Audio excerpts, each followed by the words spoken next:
नमस्कार दोस्तों, धर्म ज्ञानी चैनल पर आप सभी का स्वागत है। धर्म की राह, ज्ञान का प्रकाश। क्या मंत्रों की शक्ति से जीवन में सब कुछ संभव है? मंत्र की उत्पत्ति कहाँ से हुई है? कैसे ये ध्वनि, ये शब्द आपकी किस्मत, शरीर, मन और आत्मा को बदल सकते हैं? क्या इसके पीछे कोई वैज्ञानिक सच भी छुपा हुआ है? और सबसे खास, अगर आज आप अपनी जीवन यात्रा में ये मंत्र उतार लें, तो पहले 21 दिन में ही आपको क्या अनुभव होगा? ये केवल ज्ञान नहीं है, ये एक जीवन रूपांतरण की यात्रा है। अगर आप अपने जीवन के लिए सच की तलाश कर रहे हैं, अगर आप चाहते हैं कि जीवन की हर रुकावट हटे, तो इस वीडियो को अंत तक जरूर देखें। और हाँ, अगर ये विषय आपको छूता है तो इसे जरूर लाइक करें और अपने अनुभव हमारे साथ जरूर बांटें। साथ ही ऐसे रहस्य, आध्यात्मिकता से जुड़े रहने के लिए हमारे चैनल को सब्सक्राइब जरूर करें, क्योंकि यहीं से शुरू होती है आपके जीवन की असली यात्रा। सबसे पहले जान लेते हैं कि क्या है मंत्र। जब कोई पहली बार मंत्र शब्द सुनता है तो उसे लगता है कि ये कोई धार्मिक वाक्य होगा, पूजा पाठ के समय बोले जाने वाले शब्द होंगे, बस इतना ही, उससे आगे वो सोच ही नहीं पाते। लेकिन मंत्र केवल शब्द नहीं होते, ये ब्रह्मांड के आकाशीय कंपन होते हैं। हमारे वेदों में कहा गया है, शब्दों से ही ब्रह्मा है। हर मंत्र एक सूक्ष्म ध्वनि बीज है जो हमारे जीवन चेतना को परम शक्ति से जोड़ता है। ओम ये सबसे पहला, सबसे प्राचीन और सबसे शक्तिशाली कंपन है। ब्रह्मा, विष्णु, महेश तीनों इस ध्वनि से उत्पन्न हुए हैं। सबसे पहले हम जानते हैं कि मंत्र का अर्थ क्या होता है। जो मन को त्राण देता है, यानी जो मन की अशांति, मोह, डर, क्रोध को शांत कर देता है। ऋषियों ने जब हिमालय की तपोभूमि से ध्यान किया तो उन्हें यह ध्वनियां सुनाई दी। उन्होंने इन दिव्य ध्वनियों को मंत्र के रूप में धरती पर लाया और यही कहलाए मंत्र। यहाँ तक दोस्तों हम मंत्र का मतलब समझ चुके हैं। हम मंत्र को 2 हिस्सों में तोड़कर उसको गहराई से उसका अर्थ जान चुके हैं। अब हम जानेंगे कि मंत्र काम कैसे करते हैं, विज्ञान क्या है इसका और उसके पीछे छुपी हुई ऊर्जा का रहस्य क्या है। आज हम विज्ञान के युग में जी रहे हैं, हर बात का प्रमाण चाहिए, तो आइए मंत्र को विज्ञान की दृष्टि से समझते हैं। जब आप कोई मंत्र जपते हैं, जैसे ओम नमः शिवाय, तो आपको एक आवाज या विशेष ध्वनि, आवृत्ति या फ्रीक्वेंसी पैदा करते हैं। ये कंपन न केवल आपके कानों से वापस लौटती है, बल्कि आपके मस्तिष्क के भीतर मौजूद थैलेमस, हाइपोथैलेमस और पिट्यूटरी ग्लैंड तक सीधा असर डालती है। शरीर में कंपन होता है, कोशिकाओं से हरकत होती है और धीरे धीरे आपकी जैव ऊर्जा बढ़ने लगती है। डॉक्टर मसारू इमोटो ने पानी के ऊपर मंत्रों का असर देखा। ओम नमः शिवाय बोलने से पानी के क्रिस्टल में चेंज बिल्कुल उसी तरह आता है जैसे डॉक्टर मसारू इमोटो ने आई हेट यू बोलकर पानी के क्रिस्टल्स में चेंज देखा था। हमारे शरीर 70% भाग लगभग पानी से बना होता है, तो समझिए कि हमारे शरीर पर इसका किस हद तक प्रभाव होता होगा।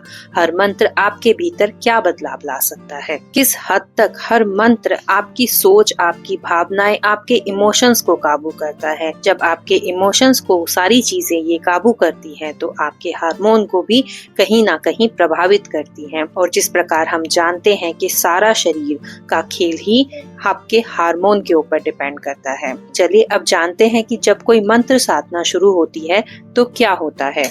दोस्तों, जब हम कोई साधना शुरू करते हैं या किसी मंत्र का जाप शुरू करते हैं, तो जब हमारा साधना का पहला दिन होता है तो वो बहुत बेचैनी से भरा होता है, क्योंकि जैसे ही हम साधना में बैठते हैं हमारा मन इधर उधर भागने लगता है। पर जैसे जैसे आप मंत्र से जुड़ते जाते हैं, 7वें दिन तक आप महसूस करेंगे कि आपका मन शांत होने लगा है, आपको मंत्र समझ में आने लगा है, आपको मंत्र की गहराई समझ में आने लगी है और आप महसूस करेंगे कि एक कंपन आपके मस्तिष्क की ओर दौड़ने लगा है।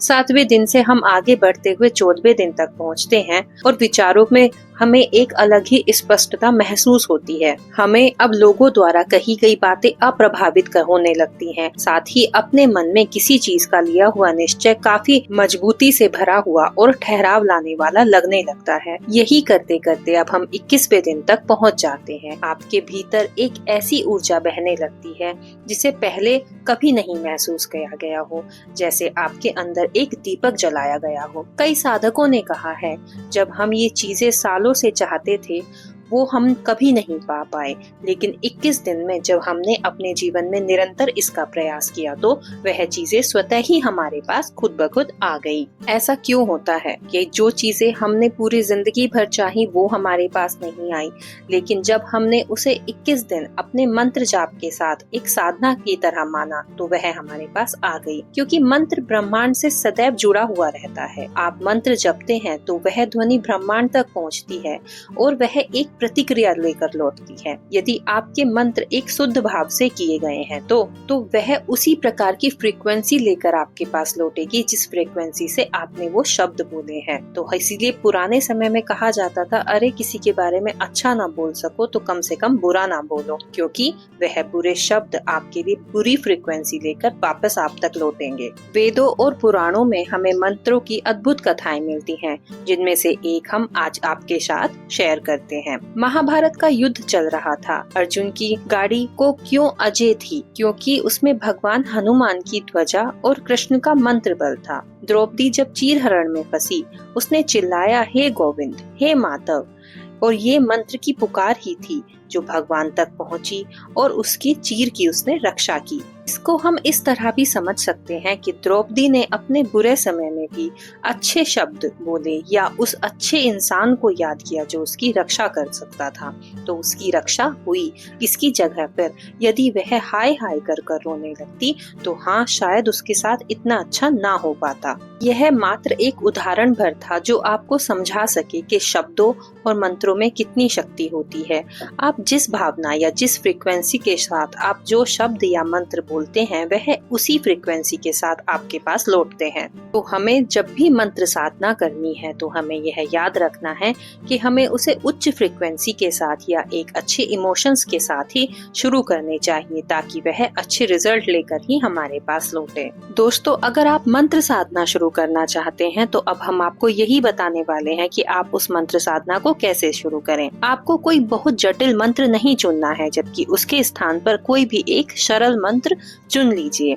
मान लीजिए आपने सुना ओम नमः शिवाय या गायत्री मंत्र। अब हमें अगला स्टेप क्या करना है? हमें एक शांत वातावरण ढूंढना है, यहाँ पर हमको कोई हर पल डिस्टर्ब ना करे।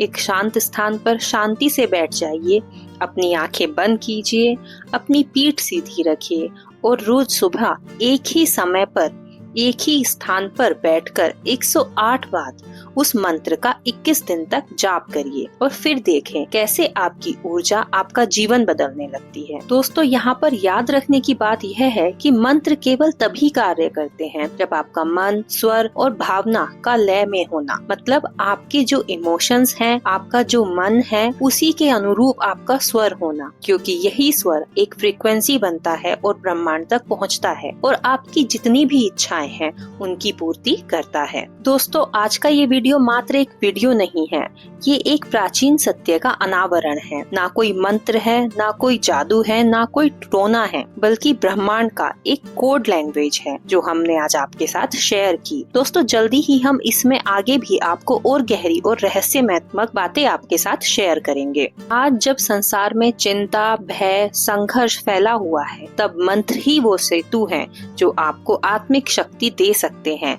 तो क्या आप तैयार हैं मंत्र के साथ अपने भीतर की दिव्यता को जागृत करने के लिए? अगर हाँ, तो नीचे कमेंट में हमारे साथ अपने अनुभूति जरूर शेयर करें। हमारे चैनल को लाइक, शेयर और सब्सक्राइब जरूर करें, क्योंकि हर सप्ताह आपके लिए ये वैदिक ज्ञान लाने का आत्मिक अनुभव हमें और गहराई से आपके साथ निकट और यात्रा पर लेकर चलता है।